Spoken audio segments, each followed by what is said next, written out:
Welcome back, focused learners, to another explainer. Let's jump straight in, because today we've got a single, crystal clear mission.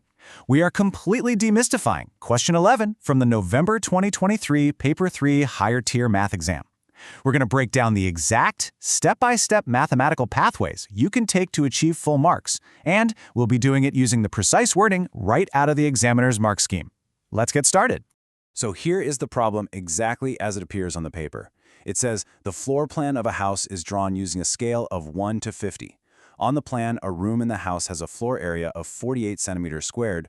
Work out the real area of the floor of this room. Give your answer in meters squared.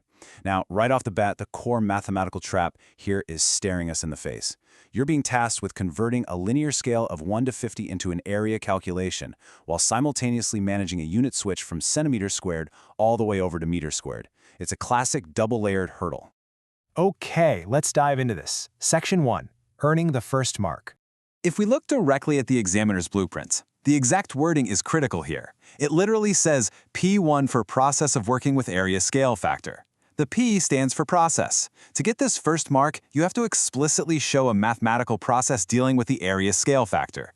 You can't just use that linear 1 to 50 scale, you have to physically demonstrate on the page that we're working in 2 dimensions. And this brilliantly illustrates how flexible the mark scheme actually is. It allows for a few parallel pathways to success. In fact, there are 4 exact acceptable mathematical processes to secure that first mark. For option 1, you could calculate the area scale factor by squaring 50 to get 2,500. Option 2, you could convert the scale immediately to meters, so 0.5 times 0.5 to get 0.25.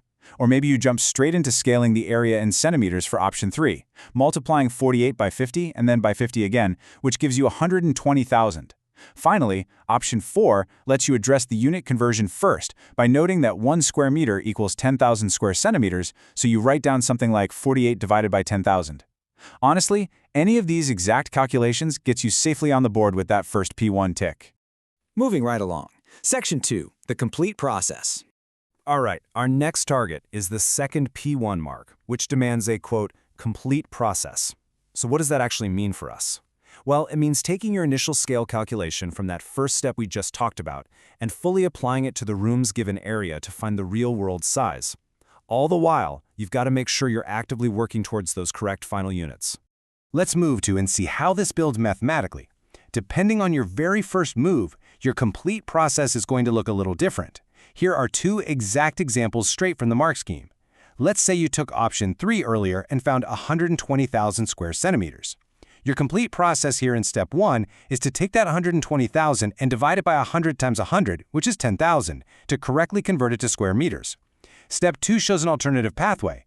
If you went with option 2 and found your area scale factor was already 0.25 in meters, your complete process is literally just calculating 0.25 times 48.